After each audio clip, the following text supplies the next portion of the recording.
اعوذ باللہ من الشیطان الرجیم، بسم اللہ الرحمن الرحیم، الحمد للہ والصلاة علی اہلہا۔ تمام تعریفیں اس خدائے لم یزل و لا یزال کے لیے کہ جس نے ہمیں اپنی طرف سے کچھ ایسے تحفے عنایت فرمائے ہیں کہ جو ہماری زندگی کو باقی و ابدی بنا سکتے ہیں۔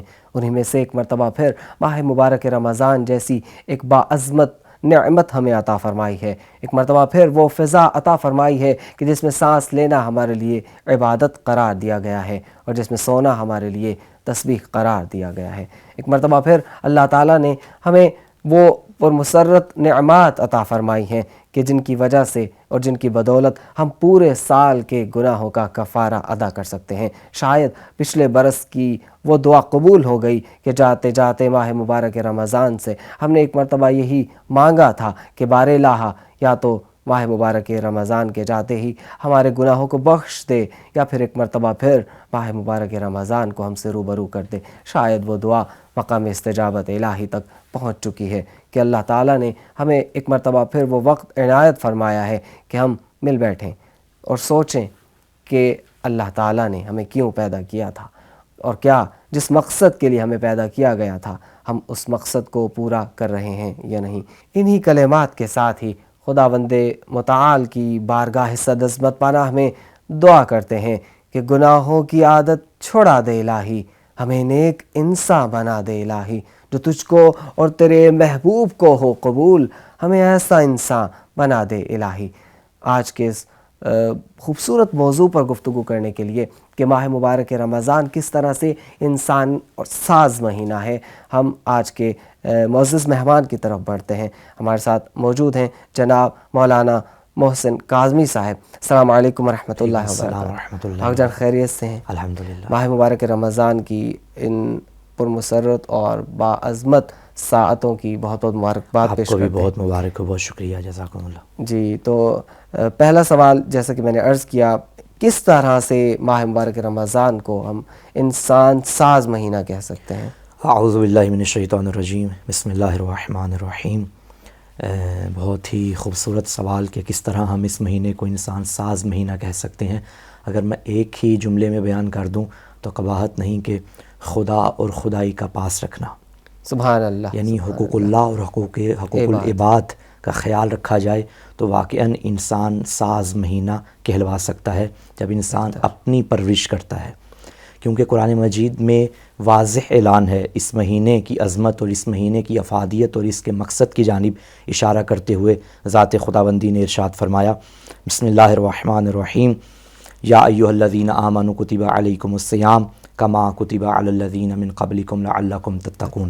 اے ایمان والو، تم پر روزے فرض کیے گئے ہیں جس طرح تم سے پہلے لوگوں پر فرض کیے گئے تھے تاکہ تم متقی بن جاؤ۔ یعنی صبح سے لے کے شام تک یہ بھوک پیاس سے مر مٹنے کا نتیجہ یہ ہے کہ انسان متقی بن جائے۔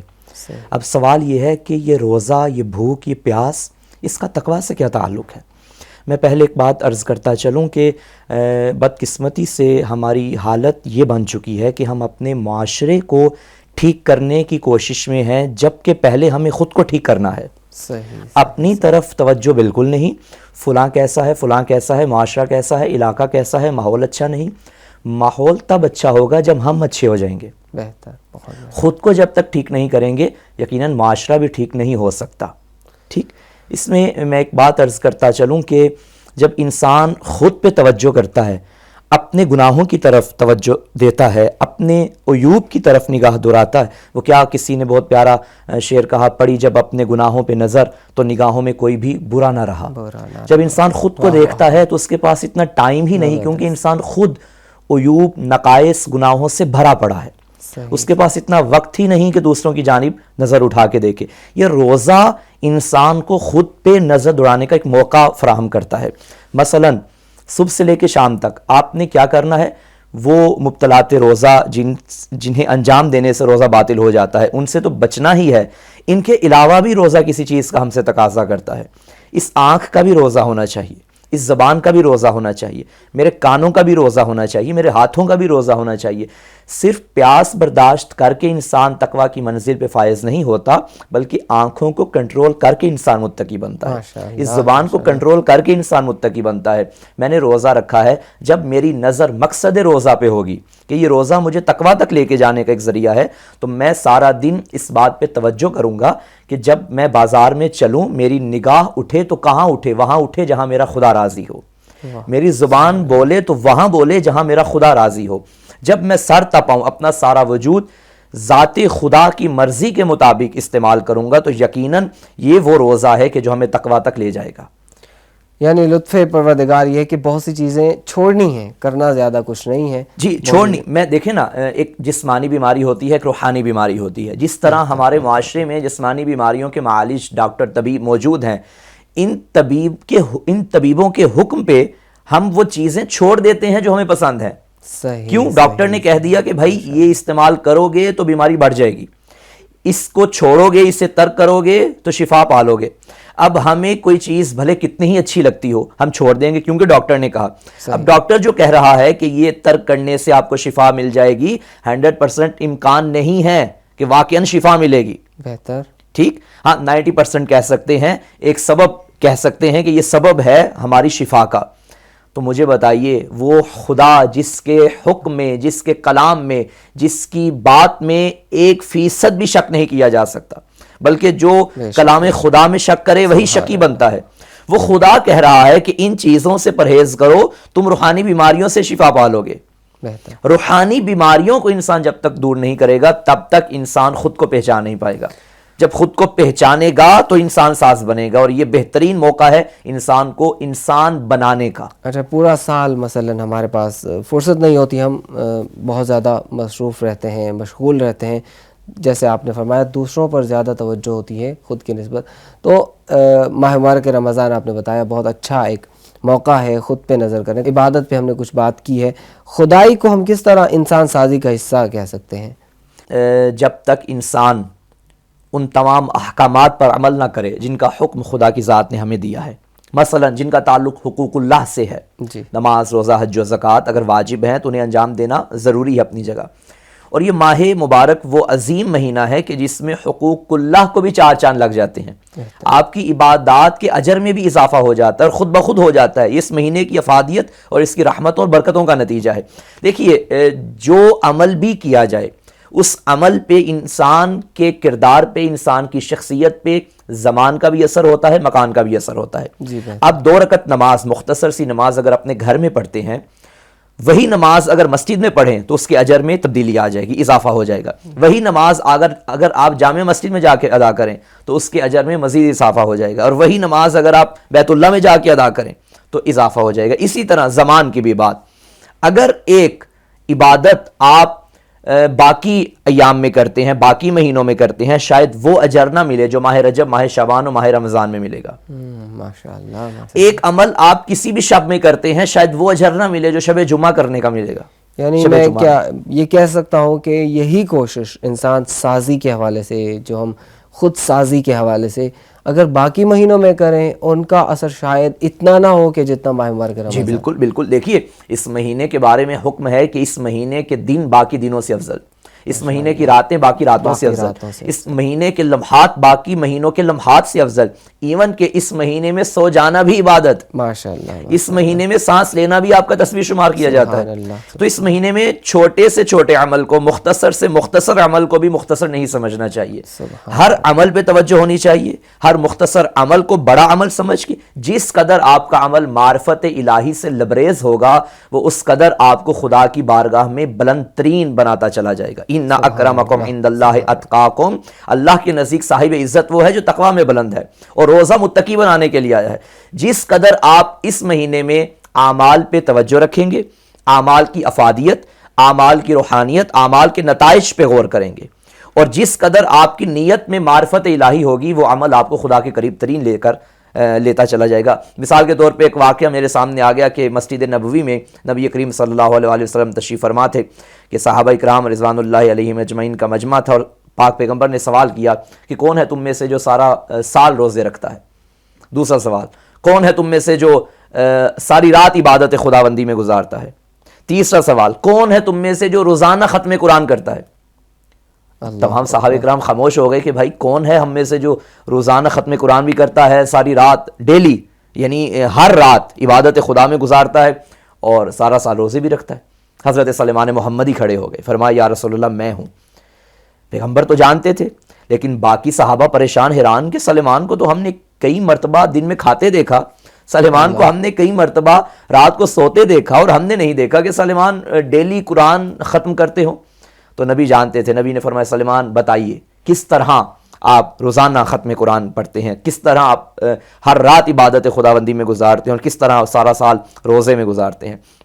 تب حضرت سلیمان، چونکہ یقین کی بات ہے، ایمان کی بات ہے، حضرت نے فرمایا کہ یا رسول اللہ میں نے آپ کی زبان اقدس سے سنا، آپ کی زبان اطہر سے سنا کہ آپ نے فرمایا کہ جو ایک مہینے میں 3 روزے، یہ مستحب روزوں کی بات ہو رہی ہے، جو ایک مہینے میں 3 روزے رکھتا ہے اللہ اسے پورے مہینے کے روزوں کا ثواب عطا کر دیتا ہے۔ تو ماہ رمضان تو واجب روزے ہیں، وہ تو آلریڈی میں رکھتا ہوں، لیکن باقی ایام میں روزے مستحب ہیں اور میں کم از کم 3 روزے ضرور رکھتا ہوں۔ اور آپ ہی کی زبان سے میں نے سنا کہ جو بندہ وضو کر کے سو جائے اللہ ساری رات عبادت میں شمار کرتا ہے۔ تو میری کوئی رات ایسی نہیں کہ جو میں نے بغیر وضو کے بستر پہ میں گیا ہوں۔ اور میں نے آپ ہی سے سنا کہ جو بندہ ایک وقت میں 3 مرتبہ سورہ توحید کی تلاوت کرتا ہے خدا کی ذات اسے ختم قرآن کا ثواب عطا کرتی ہے۔ تو میں تقریباً ڈیلی کم از کم 3 مرتبہ سورہ توحید کی تلاوت ضرور کرتا ہوں۔ جب عام ایام کی یہ بات ہے کہ کم مختصر عمل، کم وقت میں بجا لایا جانے والا عمل بھی جب اپنے اندر اتنی افادیت رکھتا ہے تو یہ تو پھر بھی ماہ رمضان ہے۔ اللہ اکبر۔ اچھا مولانا، میں نے اب نیابت میں سمجھ لیجیے نوجوانوں کی نیابت میں آپ سے ایک سوال کرنا چاہ رہا ہوں، ان کی آواز بن کر۔ نسبتاً مشکل ہوتا ہے، بہت لمبی مشکل عبادات کرنا۔ خود روزہ ایک مشکل عبادت ہے، کافی گھنٹوں پر محیط ہم نے بھوک پیاس سے اور بہت سی چیزوں سے خود کو محفوظ رکھنا۔ یہ چھوٹی جیسے ابھی آپ نے عبادتیں بتائیں، ایسی چیزیں ہمیں اٹریکٹ بھی کرتی ہیں اور ایزیلی ان کو انجام بھی دیا جا سکتا ہے۔ کیا ان چیزوں کے ذریعے ماہ مبارک رمضان میں تقوی الہی اور وہ مقصد الہی اور انسان سازی کی منزل کو عبور کیا جا سکتا ہے؟ دیکھیے، انسان بڑی منزل تک، بڑے مقام تک اس وقت ہی پہنچ پاتا ہے جب چھوٹے چھوٹے زینے طے کرتا ہے۔ اللہ اکبر، چھوٹی یہ عموماً لوگ سوال کرتے ہیں کہ جو مستحبات ہیں، جو نوافل ہیں، یہ ہم انجام کیوں دیتے ہیں؟ واجب تو دیں، اپنی جگہ ہیں واجب، ان کا کیا ثواب، ان کا کیا فائدہ ہے؟ تو جواب یہی ملتا ہے کہ آپ مثلاً 2 رکعت واجب سے پہلے 2 رکعت نوافل پڑھتے ہیں تو آپ کی پوری توجہ خدا کی جانب ہو جاتی ہے۔ نوافل ادا کرتے کرتے جب آپ واجب تک پہنچتے ہیں تو آپ خدا کے حضور پیش ہو جاتے ہیں اور اپنے اندر یہ فیل کرتے ہیں کہ میں کسی کی بارگاہ میں کھڑا ہوں، کسی کے حضور میں نے پیش ہونا ہے۔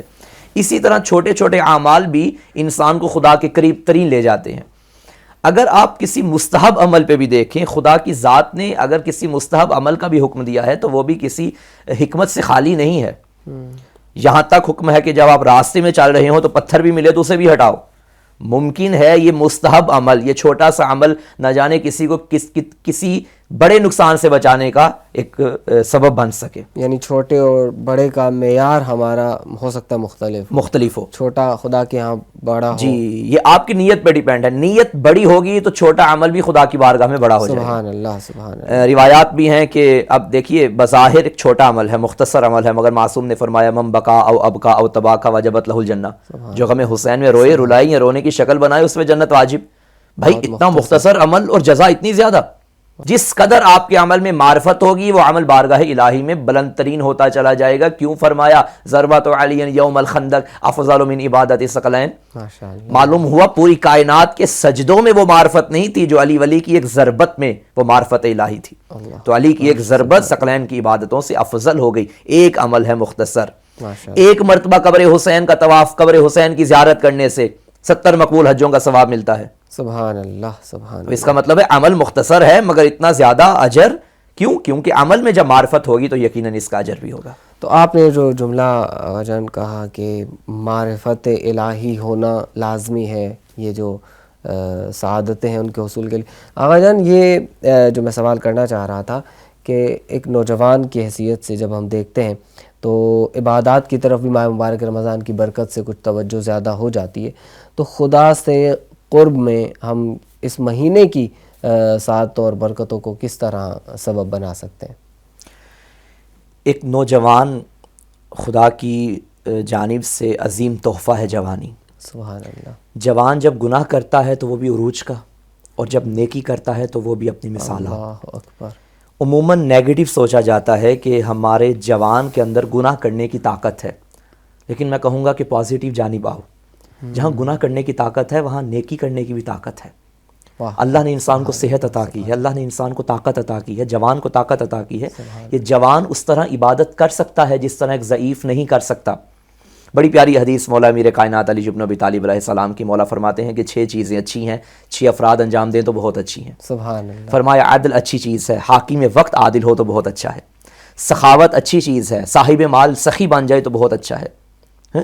اس کے علاوہ آقا نے فرمایا تقوی اچھی چیز ہے، عالم متقی ہو تو بہت اچھا ہے. بہت اچھا. صبر اچھی چیز ہے، فقیر صابر ہو تو بہت اچھا ہے. بہت اچھا. حیا اچھی چیز ہے، عورت با حیا ہو تو بہت اچھا ہے. اور آخر پہ آقا نے فرمایا توبہ اچھی چیز ہے، جوان توبہ کرے تو بہت اچھا ہے. سبحان اللہ. سبحان. یعنی یہ مہینہ ہم کہہ سکتے ہیں خصوصی طور پر ہے تو نوجوانوں کا مہینہ. بالکل، نوجوانوں کا مہینہ. بہت پیارا جملہ.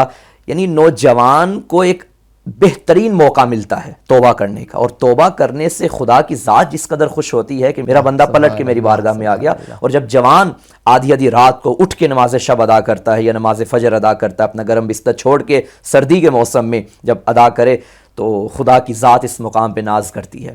اے ملائکہ، میں نہیں کہتا تھا جو میں جانتا ہوں وہ تم نہیں جانتے. تم نے عبادت کی تو کیا کی؟ کوئی رکوع میں ہے جو رکوع میں ہے وہ رکوع میں ہے، جو سجدوں میں ہے وہ سجدوں میں ہے. تمہاری عبادت جبری ہے. عبادت دیکھنی ہے تو فرش پہ جا کے، زمین پہ جا کے میرے بندے کی عبادت دیکھو. شیطان کا غلبہ ہے لیکن شیطان کو شکست دے کے میرا بندہ سر سجدے میں جھکا کے. مجھے امام علیہ السلام کے یہاں پہ وہ خوبصورت حدیث یاد آ رہی ہے کہ جو قدرت رکھتے ہوئے عفیف رہے، پاکیزہ رہے، اپنے آپ کو محفوظ رکھے، اپنا دامن بچا کے رکھے، اس کا ثواب اس مجاہد سے کم تر نہیں ہے کہ جو اللہ کی راہ میں جہاد کرتے ہوئے شہادت پہ فائز ہو جائے. آقا یہاں چونکہ آپ نے نوجوانوں کی بات کی تو میں ایک پیغام نوجوانوں کو دینا چاہتا ہوں، پہلے اپنی ذات کو، کہ دیکھیے ایک جملہ بڑا مشہور ہے کہ کچھ پانے کے لیے کچھ کھونا پڑتا ہے. عموماً ایسا ہوتا ہے کہ جب آپ کسی شے کو حاصل کرتے ہیں تو اسے حاصل کرنے سے پہلے آپ کو کچھ کھونا پڑتا ہے. مثلاً آپ نے اقتدار حاصل کیا، اس کے لیے آپ کو بڑے پاپڑ بیلنے پڑے. آپ نے ایک اسٹوڈنٹ ہے جس نے کامیابی حاصل کی، اس کامیابی کے پیچھے اس کی ساری رات کی محنت ہے. اس نے محنت کھوئی، اس نے رشتہ داروں کی شادیاں کھوئیں، اس نے دوست احباب کی محفلیں کھوئیں، پھر کہیں جا کے کامیابی حاصل کی. ایک مزدور ہے، سارا دن مزدوری کرتا ہے، رات کے وقت اس کے ہاتھ میں کوئی آمدنی آتی ہے، کوئی پیسہ آتا ہے تو اس نے اس پانے کے لیے اس نے کھویا، بہت کچھ کھویا. جب انسان پاتا ہے اور پانے والی چیز قیمتی ترین چیز ہو، پھر انسان کھونے والی چیزوں کو بھول جاتا ہے. سبحان اللہ. اب نوجوان کو ایک موقع ملا ہے کہ وہ خدا کو پائے. اللہ اس کو پانے کے لیے اسے راتیں کھونی پڑیں تو یہ کوئی مہنگا سودا نہیں ہے، بڑا سستا سودا ہے. اس کا جواب میرے مولا حسین ابن علی علیہ الصلوۃ والسلام نے دعا عرفہ میں فرمایا تھا الہی ماذا وجد من فقدک وماذا فقد من وجدک. میرا اللہ اس نے کیا پایا جس نے تجھے کھویا، اس نے کیا کھویا جس نے تجھے پایا. تو ہمارے پاس یہ موقع ہے کہ ہم خدا کی ذات کو پانے کی بھرپور کوشش کریں. بہت شکریہ آغا جان، اپنی مصروفیات میں سے آپ نے قیمتی وقت نکالا ہے جو کہ یقیناً ہمارے لیے بہت مفید تھا. انشاءاللہ ہمارے تمام دوست بھی اس سے استفادہ کر رہے ہوں گے اور مزید بھی کریں گے انشاءاللہ. تو اسی پیغام کے ساتھ ہی کہ خداوند متعال کو اگر ہم نے پورے ماہ مبارک رمضان کی کوششوں، زحمتوں، مشقتوں اور محنتوں کے بعد پا لیا تو یہ بھوک، یہ پیاس اور یہ بہت سی حرام چیزوں سے بچنا اور بہت سی پسندیدہ چیزوں سے خود کو محفوظ رکھنا، یقیناً یہ ہمیں مشکل قیمت نہیں لگے گی، زیادہ قیمت نہیں لگے گی، ہمیں یہ ایک گھاٹے کا سودا نہیں لگے گا، کیونکہ جسے ہم نے پایا ہے وہی سب کچھ ہے اور اس کے علاوہ کچھ بھی نہیں ہے. اگر ہم نے خداوند متعال کو نہیں پایا تو یقیناً کہیں یہ ہماری روزہ کی عبادت جو ہے وہ صرف اور صرف بھوک اور پیاس نہ رہ جائے اور ہماری یہ نمازیں صرف ورزش کا درجہ، جیسے کہ امام علی علیہ السلام کا فرمان عالی شان بھی ہے کہ بہت سے عبادت گزار ایسے ہیں کہ جن کے روزے کی حیثیت صرف بھوک اور پیاس کی ہے اور ان کی نمازیں صرف اٹھنا اور بیٹھنا ہے. تو یقیناً ہمارے تمام نوجوان ماہ مبارک رمضان کی ان مقدر ساعتوں کو اپنے لیے استفادے کا باعث قرار دیتے ہوئے خداوند متعال تک پہنچنے کا ایک بہترین ذریعہ قرار دیں گے۔ اور اسی شعر کے ساتھ ہی ہم آپ تمام ناظرین سے اجازت چاہتے ہیں کہ توحید تو یہ ہے کہ خدا حشر میں کہہ دے یہ بندہ دو عالم سے خفا میرے لیے ہے۔ السلام علیکم ورحمۃ اللہ وبرکاتہ۔